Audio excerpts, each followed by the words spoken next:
It's 11:45 a.m. on July 26, 2021.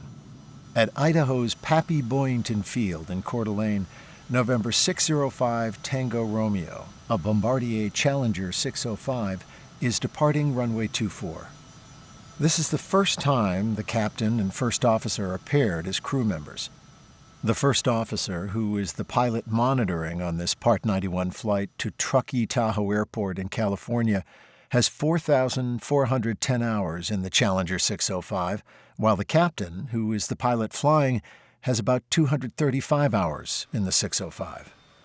November 605 Tango Romeo, carrying 4 passengers in addition to the 2 pilots, departs VFR, and the crew picks up their IFR clearance from Spokane departure. The initial flight portion is uneventful. The crew discusses the differences between the Challenger 605 and the 601, in which the captain has considerably more PIC time. About 35 minutes into the flight, the crew reviews the expected RNAV GPS approach to runway 11, a conversation that signals the troubling tension that will progressively build between the captain and the first officer. So you do want to do the approach, or do you want to stay visual? Visibility's not so good right now, so I prefer to do it. It's not so good right now? Okay. No. Piece of cake. Continue with your briefing, I'm sorry. I thought it was beautiful. No, look, 04 statute miles, 600, marginal VFR. So if you agree, we're gonna do the RNAV. They continue to discuss the approach.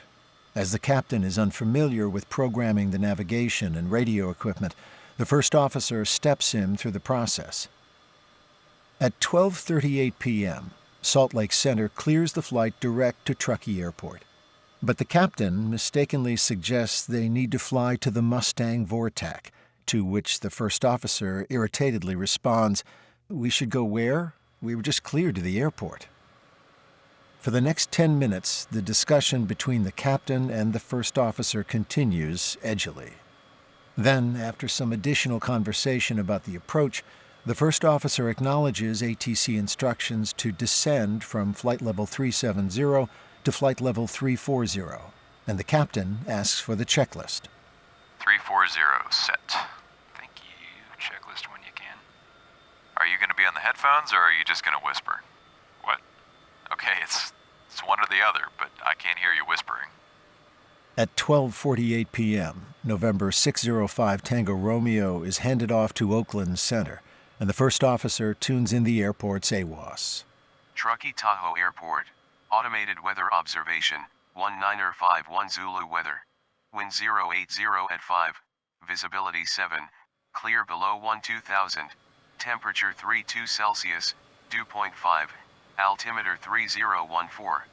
Remarks, density altitude 8,900. Truckee traffic, be advised, actual visibility may be different than what is shown on AWOS due to heavy smoke in the area. The first officer relays the information to the captain, but he omits the remarks that actual visibility may differ from the observed weather due to heavy smoke in the area. It is now 12:51 p.m., and the crew begins the approach brief for runway 11. They agree to shoot the full approach if they can't conduct a VFR approach. 7 minutes later, Oakland Center informs the flight that they can expect the RNAV runway 20 approach. However, the captain insists that the runway is too short and that they will need the longer runway. He suggests they fly the approach to runway 20 but then circle to land on runway 11. At 1:04 p.m., the flight is cleared, with holding instructions to runway 20's initial approach fix, ALVA.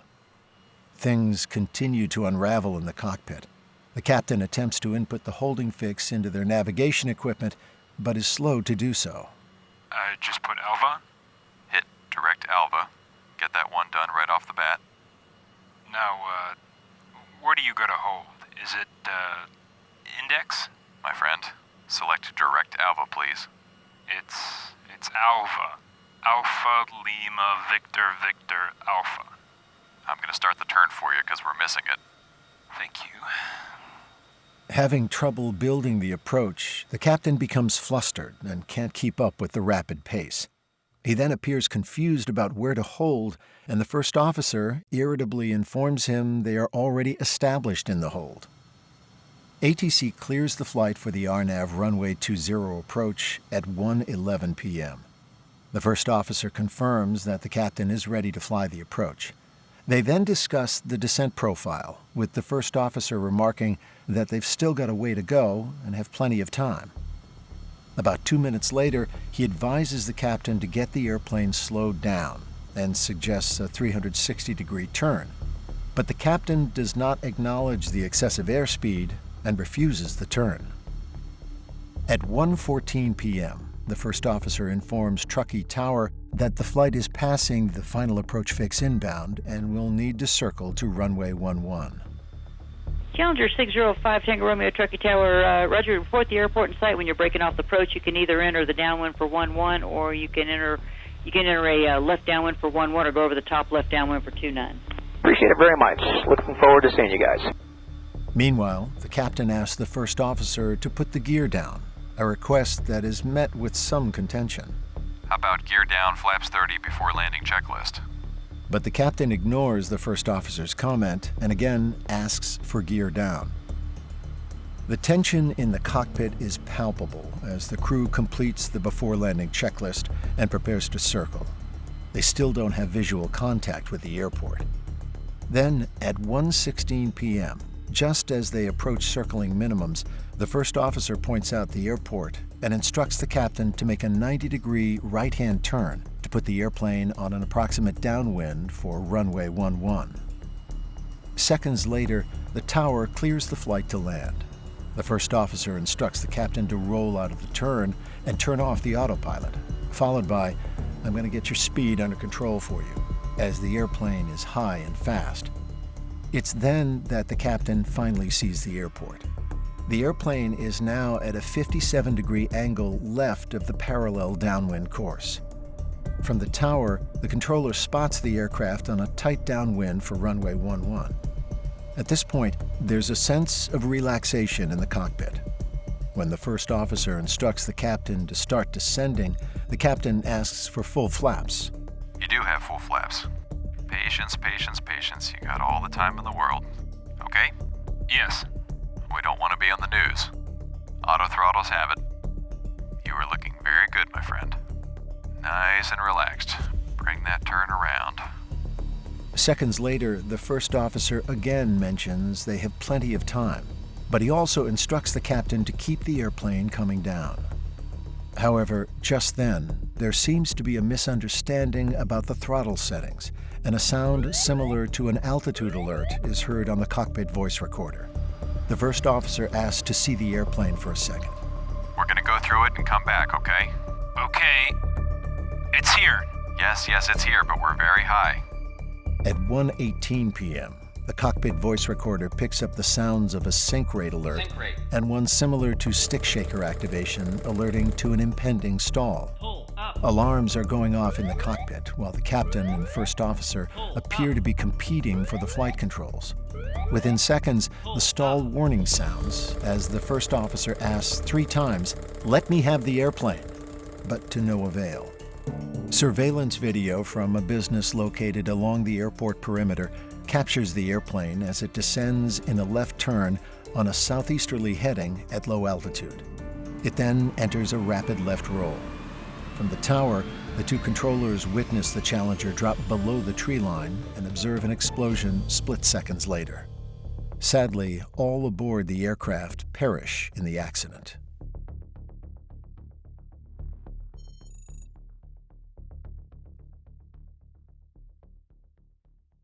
It is unclear why the flight crew elected to conduct a circling approach to runway 20 when they could have asked ATC for the straight-in approach to the longer runway. Perhaps they were on a tight schedule and thought that deviating to the initial approach fix for runway 11 would cost them more time. Or maybe the captain wanted to cooperate with ATC and help their flow. Whatever the reason, Once the first officer acquired the airport visually as the airplane approached circling minimums, an irresistible sense that they would be able to continue the approach VFR to a landing likely persuaded them to complete the mission, a situation that could affect any pilot.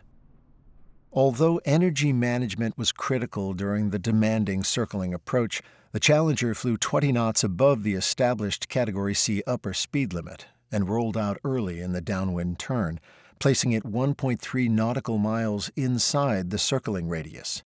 The crew, therefore, could not take full advantage of the 3-mile circling approach area that would have allowed more time and distance to correct the aircraft's speed and height. However, the heavy smoke in the vicinity may have influenced their decision to keep the circle tight and close to the runway environment to remain in visual contact with the airport.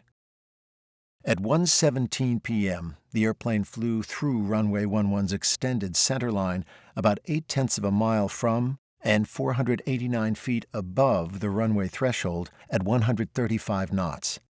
Seconds later, the Challenger began a left turn back toward the runway, reaching a bank angle of 36 degrees before it entered a rapid left roll and impacted terrain.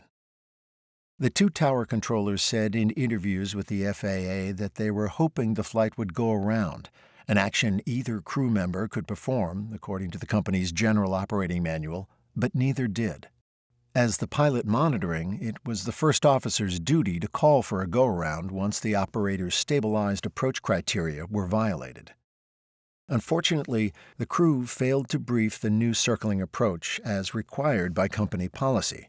They were therefore unprepared for the missed approach procedure or a go-around when the airplane was too fast, too high, and too close to the extended center line to safely turn base, final, and land. The captain and the first officer held airline transport pilot certificates, were qualified in the airplane, and had no prior accidents. The captain had 5,685 flight hours. The first officer, who also held a flight instructor's certificate, had logged 14,401 hours. However, the captain's unfamiliarity with the airplane put the first officer, who had almost 20 times more hours in the 605 than the captain, in an instructing role that led him to take control of the flight. The NTSB noted that the first officer likely deployed the spoilers without the captain's permission in an attempt to descend quickly to the runway as they were turning back to the center line.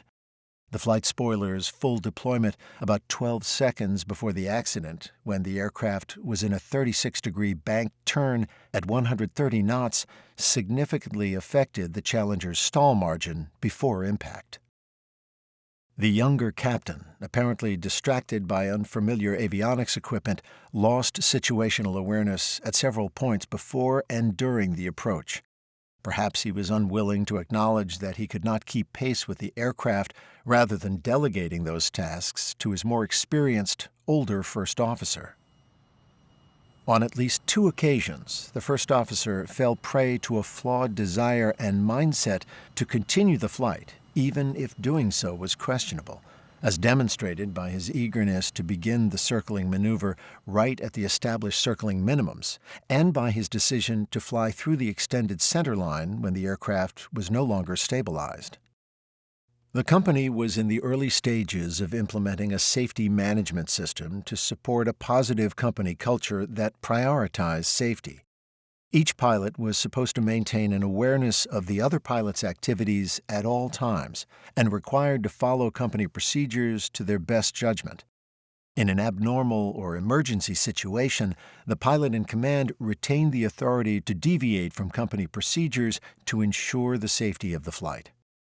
Unfortunately, the crew's improper crew resource management and decision-making negatively affected their judgment during the flight and led them to disregard standard operating procedures and fly an unstabilized approach that ultimately ended in tragedy. When flying with another pilot, sorting out crew roles and responsibilities usually isn't a requirement for most Part 91 operations. Nevertheless, as pilot in command of any flight, we should clarify responsibilities and openly communicate roles before stepping into the cockpit. When faced with a tight situation in a demanding phase of flight, especially in a high-performance, complex aircraft, circumstances can quickly deteriorate without prior agreement of who will be doing what and when.